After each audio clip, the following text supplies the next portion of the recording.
Hello viewers, you are welcome to this channel. If this is your first time, I want to say thank you very much. You are in the right place.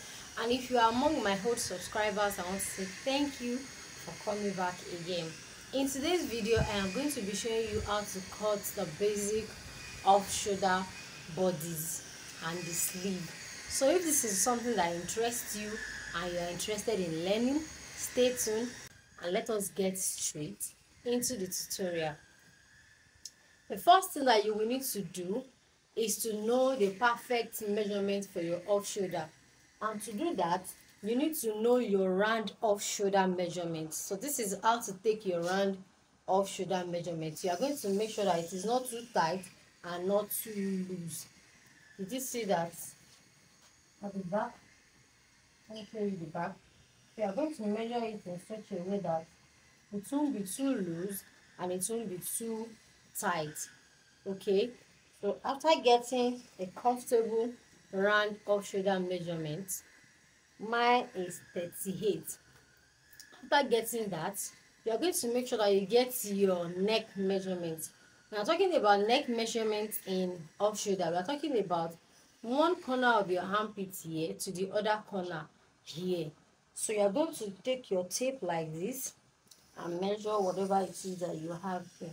My own is 12 inches. So whatever you have there, you are going to take note of it because you are going to be needing it in the later part of this tutorial. Basically, that is the measurement that you need for off-shoulder cutting. Though you will need other measurements, other body measurements, but special measurements for off-shoulder, you need this. So let us get straight into the tutorial. The first thing you are going to be needing is you know the depth of your off-shoulder, and to get that you either go up by 4 inch, 5 inch, depending on how deep you want it to be. So that depends on you or your client.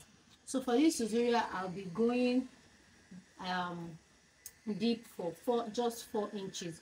I don't want it to be too deep, so I'll be going with just 4 inches. So you are going to lift your tape measurement up like this, and then you start creating your point. So the next thing for you to locate is your bust point like this. The bust point I'm working with is 10 inches, so I'm going to mark 10 inches, and then I'm going to locate the under bust. Under bust is 13.5. I'm going to locate it, and then the waist that I am working with is 16 inches. So I am going to locate that. I'm going to create the same point here so that I will be able to connect my point. Okay, so let us create a straight line. Let's create a straight line. Now we have our lines created like this. So this is our upper line, this is our bust point, this is our under bust, and this is our waist. Okay, so the next thing for us to do now is to locate our upper chest line. You know, for you to locate your upper chest line, you may have to measure it from the upper bodies, but if you can't do that, you can just step up from your bust point by 1.5 or 1 inch depending on you. So I'll be using 1 inch for this tutorial. I'll be stepping up by 1 inch to locate my upper chest line because it is very, very important for this tutorial. Upper chest line. So to get your accurate upper chest line, just go up from your bust point for just 1 inch or 2 inch depending on the size of the person. Now the next thing for you to do is to locate the neck width, how wide you want it to be. And how do you get that? You can just get that by dividing your nipple to nipple by 2. If your nipple to nipple is 8, divided by 2 is 4 inches. Then you are going to add 1 inch to it. So for this person, the nipple to nipple that we are working with is 4 inches, and plus 1 inch, that makes it 5. So I'm going to be marking 5 inches here on this line. So I'll go to the upper chest line. On the upper chest line, you are going to divide your bust by 4, and whatever you have, you are going to impute it. So the bust I'm working with is 34. So 34 divided by 4 is 8.5. I am going to impute that as well. Did you see that? Now we are going to form our armhole. So the armhole will not be too curved like the regular armhole. We are just going to create a slant, not the regular armhole. Okay, so this is the armhole. Okay, now we are going to add ease allowance to your bust because it is off shoulder, so that it won't choke you. You will add half an inch ease. This is not our sewing allowance, this is just an ease allowance. So you go to your under bust and impute your under bust divided by 4.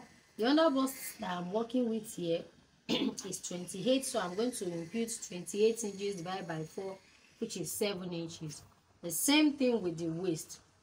28 inches divided by 4 will give us 7 inches. So you put the 7 inches here. Now this is what we have. We are going to connect all of this together. But before then, let us impute our dart.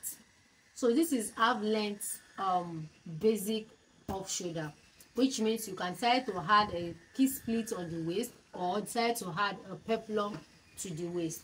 So we are going to impute our dart. So that would be 4 inches, 4 inches on the other bust and on the waist.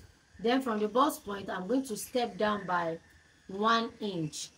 We come down by 1 inch on the bust point, and on that point we are going to measure the same 4 inches. So we are going to connect it straight down.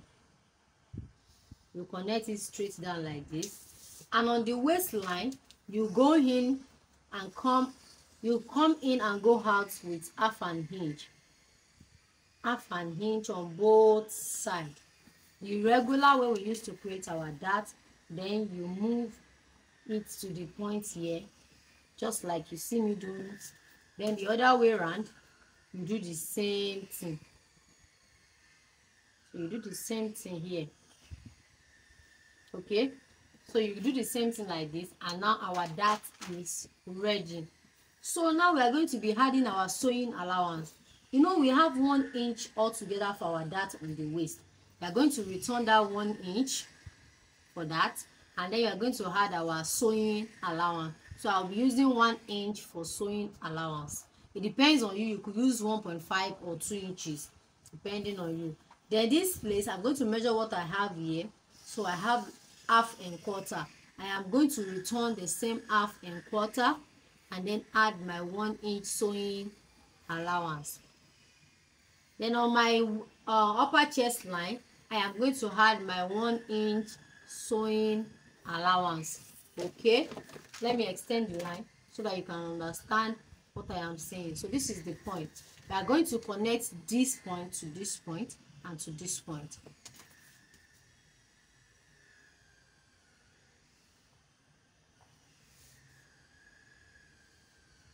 So after connecting it, you can just use your curve ruler to blend this sharp edge so that you don't have any sharp edge, because our body is not sharp.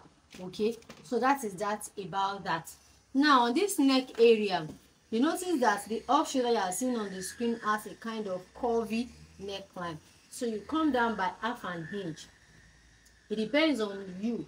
You can try to come down by 1 inch, but because we went up by 4 inches, so we can still afford to come down by 1 inch, and it will still not show my cleavage. So I'm going to come down by 1 inch, and I'm going to use my curve ruler to create a curve for my neck depth. Okay, so this is the curve that I have on my neckline, and that is that about how to create the off shoulder basic half bodies. So the next one, we are going to be moving to cutting out this, and then we'll cut out the sleeve.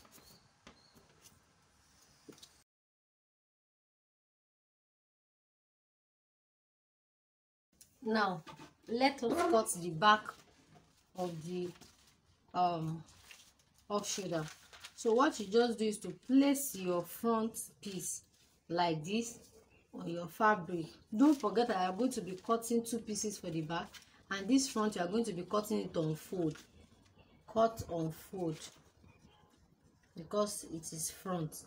Now we are going to be placing the front on it like this, leaving behind our zipper allowance. So you are going to be placing it directly on it like this. So this is it. We're going to be placing it on it like this, and at the back you are going to leave your zipper allowance. From there we are going to measure our zipper allowance of 1.5 inches, because we are going to be turning it inward. So 1.5, 1.5 and 1.5. So we have our zipper allowance at the back.